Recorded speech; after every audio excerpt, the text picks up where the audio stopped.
Heard of an MRI before, you probably perhaps have had one. They put you in a very large electromagnet and you lay in there and they energize that magnet. And what that magnet does is it's reading your body. It finds bone, it finds metal, it finds everything in a very definitive layers. The same thing is true with this technology. The energy is the sun. And the sun is obviously very powerful. The Earth is very small, and this tremendous electromagnetic wave is completely bombarding the Earth. It goes around all sides. You've probably seen this on National Geographic. And it actually penetrates the Earth and goes all the way through. And on the dark side of the Earth, there's a shadow that emits 200 miles. And it's this shadow that we're reading. And we're looking. The Earth is a big magnet. We have an energy source. We're looking in that shadow for the spin of the elements, just like an MRI does. We triangulate that with other satellites to figure out exactly where it's at. Okay, so that's the very basis. So MRIs are identical to the technology that we're employing. Okay? So I'm going to show you from Google Earth. It's crazy simple. It's simple.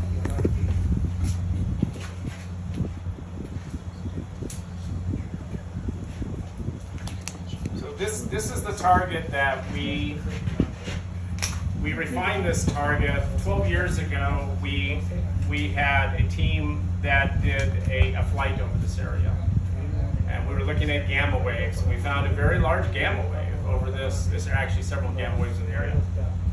And we decided to study it because one, it's on private land, so we don't have to worry about permits. You know, we're also involved in federal land, which is very onerous with governmental agencies. This one we thought, great, you know, let's find something on private land. What you see on the screen is the location that you're actually standing on. This is the well, and the location that we're on. You know, is indicating that we've got oil here from 74.67 to 74.84. This, by the way, this shot was done in 2019. And so we see, you know, we define the various elements in the layers by color. Okay? These colors are only colors that we make up. This is a bar, a sandbar, an ancient sandbar that filled with oil. Very common out here. There's about 150 oil fields in this area. They range, the largest is 88 million barrels of oil, big field. The rest of them, you know, between 1 million and 25 million in size. And this one here, you know, has about 8 million barrels, something like this, in this zone. The lower rust color is what we estimate is the dolomite. We can't be sure because, you know, the well control wells that were previously drilled in this area are not close enough to basically define this.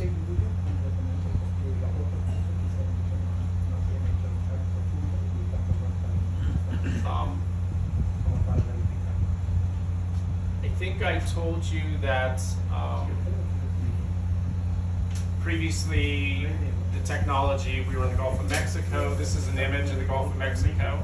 This is where the technology was in a floating cable, NMR. We discovered using that electromagnetic 4 fields in the Gulf of Mexico. 4 major oil companies.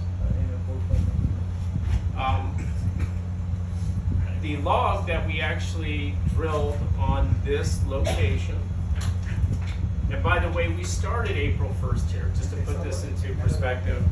On April 1st, you know, this is what we had. A hole in the ground, ready to be drilled. That's Horatio Decon. He's our petroleum engineer. He's on his way here. You'll meet him. He's from New Zealand. He's been all over the world, offshore, onshore. Very experienced man.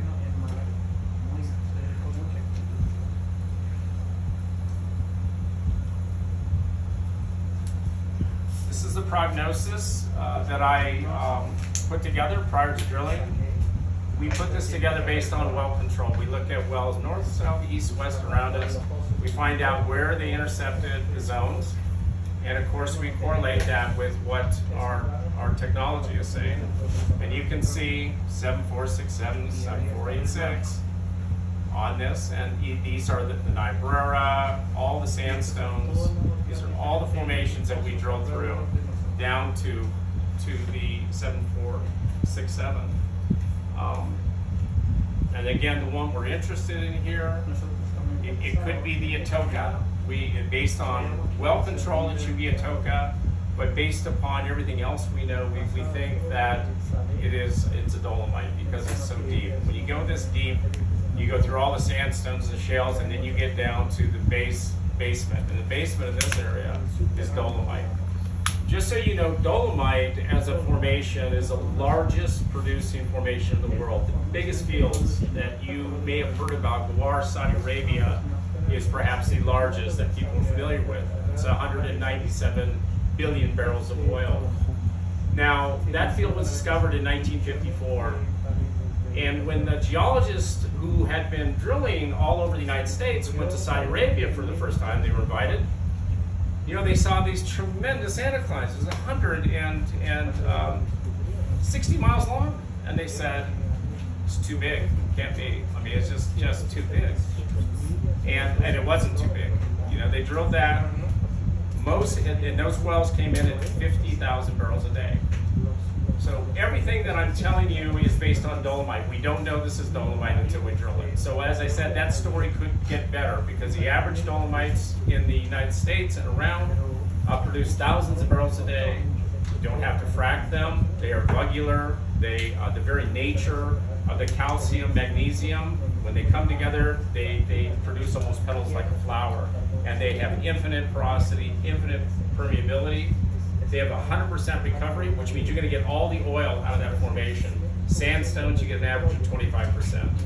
So, as I said, the story could get better than what we think. Okay. What's the timeline to get down to something like that, just out of curiosity? Based on current... It's a very good question. Normal drilling, is about between 100 to 300 feet per day. Okay. I have a proprietary technology. It's a magic mud that we drill with that we've tested in previous wells. And in fact, in this well here, we attained 300 feet per hour. There are always complications, and you can't always drill continuous because you have something breaks down, so you have to stop, right? If you have a part, you have to wait, you have to, circulate and wait for that to happen. But for continuous drilling, we should make it down on this formation in just a couple of days. And we hope that with this rig being a fairly new rig, being sitting there for 5 years, we hope we get all of the stuck parts unstuck and everything is moving in coordinated with the drilling, and we can be down at 1,600 feet. Theoretically, I could do it in 1 day. Okay. We're going to go fast enough to reach the formation, but not so fast that we drill a crooked hole. We're employing a mud motor, which is a motor that uses fluid, a stator, like a Archimedes screw, you probably know, which basically uses a screw and a stator, and it pushes fluid through. When that's attached to a drill bit, that rig is turning at 6 times. For every 6 revolutions that rig is turning, the mud motor is turning 60 times. So it is going like a very high-speed drill. Okay? And consequently, you can drill faster using this. So we employ mud motors on this, and we employ magic mud to drill faster.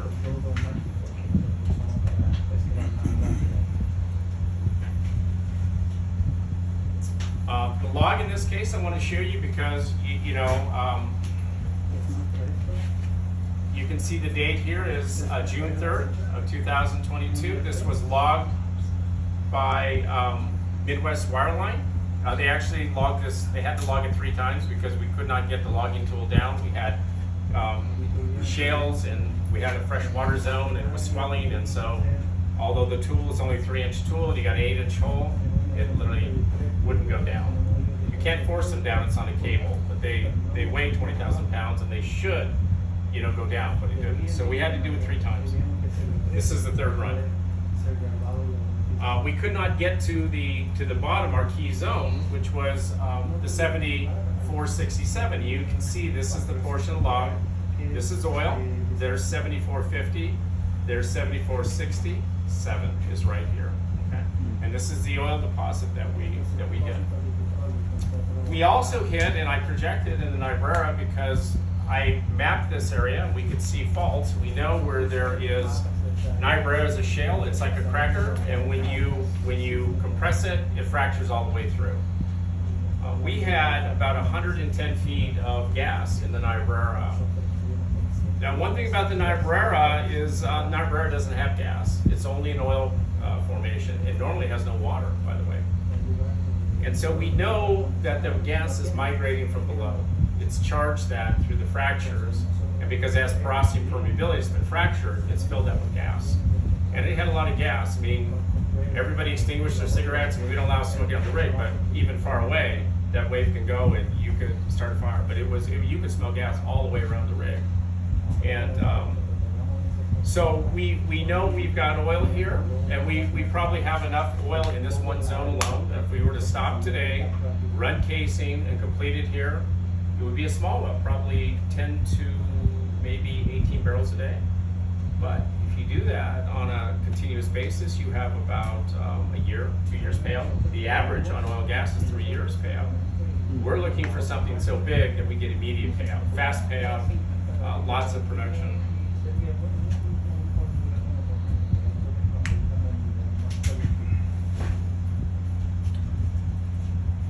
We also found an occurrence of a lot of different anomalies out here. All these green anomalies are additional areas that we looked at, but not nearly as big as what we're drilling on. I mean, not even close. These may be 1 to 3 million barrel fields. But what we're looking below us could be 100 million barrel field. And that's what our focus is as a company. We bought 4 oil rigs. We formed Archer Drilling Company. It owns this rig and 4 additional ones. This rig here has only drilled, I think, 4 holes before this time. It's in very good condition. We got it at a very good price. Wow.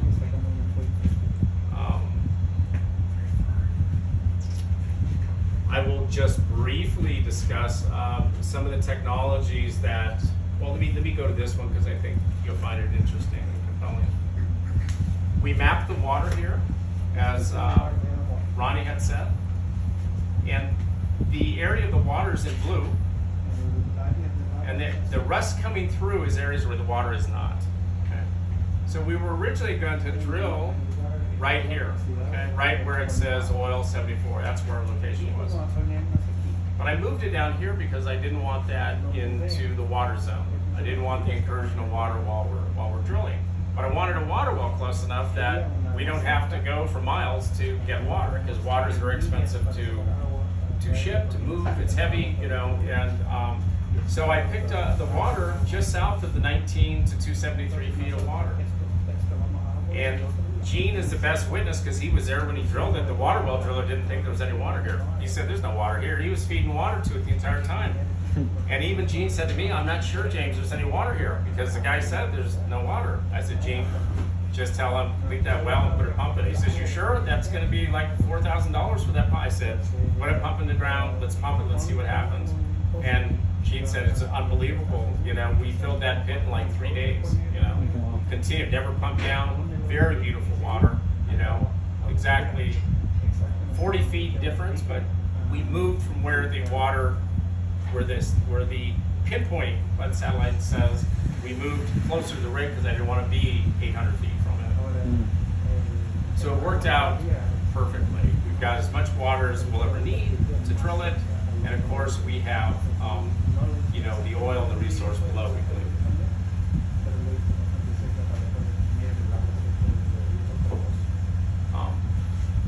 Just a quick comment on the water. Yeah. James says, drill the water here. It's like, dude, It's on top of a hill. Let's move the water down here in the bottom. I have irrigation wells just a mile away in the bottom. That's where we should probably go. But he said, no, this is where we want to drill it. It's like, okay. And so we did, and it is a really good water well. And so it's like, maybe this technology is working. So then when we drill the oil well, we're going to hit oil here. It's like, my family has owned land in this area for around 80 years. And we've been drilled on a lot, and all we have is dry holes. Now we have a hole out here that has oil in it, and it's like, maybe this technology's got something going on. You know? And while I got your attention, just one more comment. This was pasture, April 1st. Everything you see here was just pasture. There was nothing here on April 1st. April 3rd or 4th, I rented a bulldozer and started digging the ponds. We had the High West brought electricity in. We got 4 power poles. We have 3-phase electricity here now. We have a water well. And then now we have a sewer system out here. We put in a septic tank and a leach field for our man camp. And, we got the pad. We drilled one oil well to 7,500, took that rig down. This rig was sitting in Fallon, Nevada on June 20th. June 20th, I started moving this sucker here with a bunch of neighbors, semis. 45 semi truckloads later, it's sitting here, it's up, and that thing was up by July 31st. Wow. So we get stuff done out here, and we can duplicate it. For now, I got the rig here in Nebraska, and we got all these other targets. We can duplicate it a heck of a lot quicker than what it's taken so far. But everything you see has been done in 4 months. It's incredible. So. Yeah, I mean, when we first got here to do it, it was snowing. Everybody keeps telling me that, and you told me how cold it was. And we came out here, and I got sunburned like a son of a gun. So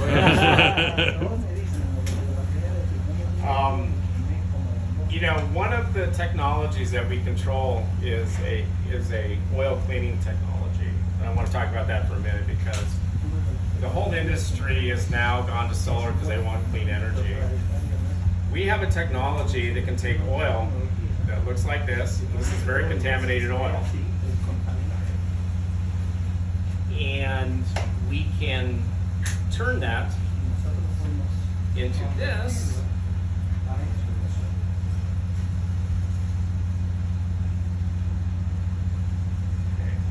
And you'll notice that this is the same jar. And this area here is coffee colored. So we've completely changed that oil. In the top, all the contaminants are in the bottom of the jar. All the metals, we had phosphates of 2700 ppm, got it down to 1 ppm. We had copper of 600 down to 2 ppm. Lead, which of course they're trying to get out of it, eliminating the lead entirely. And we can do this with ease. It's not something that is tremendously difficult, but it's proprietary. And the oil that we're going to produce here will be coming out as the greenest, cleanest oil that you could have in the environment. And we've tested, we've got lab tests, we've got it all blueprinted, we know what to do. So we want to be known as a company that's environmentally conscious. We've got very good oil. There's an aspect of this to carbon credits, which we're going to take advantage of, which is extendable to what you're doing with your point. And we believe that it's going to be revolutionary to the business. We're going to get a higher price for the crude. We're going to get higher BTU in the oil. So BTU determines exactly what you get paid, and of course, when you burn this in an automobile, exactly how powerful that is, right? The premium gas is higher BTU gas.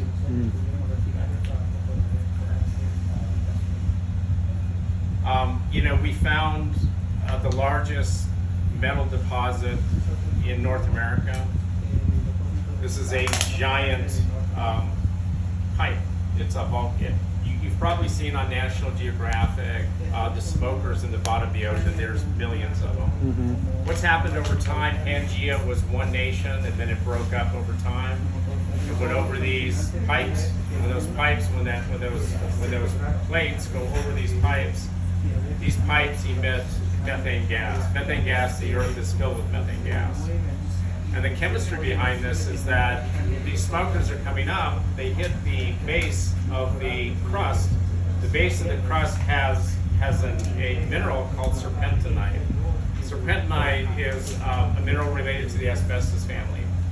And you may know from your history, those of you who studied history, 1945, the United States, in fact, Europe, we blew up the refineries in Germany, in the German-U.S. war. And they were able to create gasoline after we blew them up, and we could not figure out how. But there's two scientists that published, Fisher and Tropf. They used serpentinite and natural gas under pressure, and they converted that to oil. The Earth is doing the same thing every day. This is where oil comes from. From those who think it comes from bugs, it's not true. What happens is the bugs want to eat the oil just like you eat oil, okay? And so the bugs move in. And there are organisms that they have found that will produce oil, but not on the volumes that we know have to come out in order to produce, you know, the millions of barrels of these fields. Okay, so we know we can.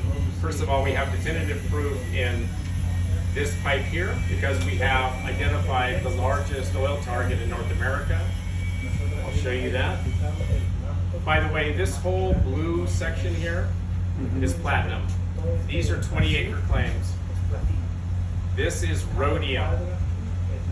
Okay, we have 80 acres of rhodium, by the way, goes for $21,000 per ounce. The total value of this pipe, if you have 1 gram of metal, is $6.6 trillion. Just to put it into perspective how big it is. Wow. The oil deposit that we've identified is here. Okay. Now, this is the pipe I just showed you. The color's been overlain, so you can't see it in the same colors that I showed you, but this is a separate oil field. It's coming out of this pipe. We found 4 pipes we've identified in this area, responsible for producing the largest field that we found in North America.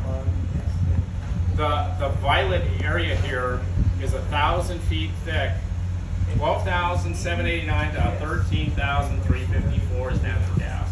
That's 900 feet of natural gas. 8 square miles in size.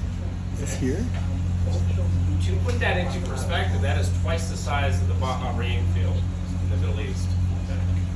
This is here? This is in Nevada. Oh, This is Nevada. Wow. It is twice the size of the Bahrain field. I've got a question. So the scan technology makes all this possible. That is correct. Wow. Thank That is you. correct. And the lower deep violet is natural gas liquids. That's 18 square miles in size, 100 feet thick. Jeez. If you do and this is oil here that we are drilling. We've drilled well. We're continuing to drill this next week. We've just been given approval. We're at 6,100 feet. We've already intercepted oil in the first chamber that we identified here. And we are literally 1,400 feet from an oil pool that is 100 million barrels in size. In Nevada. And Yeah. we also drilled, by the way, the metal, these veins you see here. These veins go right through our well pad. And I drilled those veins, and we have the assays on them. The assays are a half ounce of PGM metals and an ounce of gold, okay? And we also went through a pool of metal underneath our rig. The rig literally drilled through it. And we have copper and gold at 1,100 feet, and it is the richest palladium deposit on planet Earth, according to our XRF. We have about 4% in that deposit. So very, very, very rich. If you take the oil deposit here, which is 1,000 feet thick, and you do the numbers, we have estimated 580 million barrels of oil in that, just the oil deposit, not including the secondary deposit here. If you calculate the gas, the equivalent of this, you have about $800 billion worth of natural gas, and you have about 400 billion in natural gas liquids. Altogether, at $25 oil, you have about $1.7 trillion. Let me back up. We also have identified helium gas, enriched helium gas in both the liquids and the natural gas.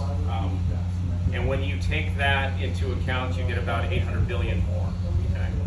So we have what we estimate is the biggest deposit in North America. So who owns a Nat G license? Just out of curiosity, who owns a Nat G license? just wanted to. Okay, just wanted to double check here. Hey James, we got a time crunch. We have Okay. to get back. So- Okay. Well, I'm done unless you have any questions.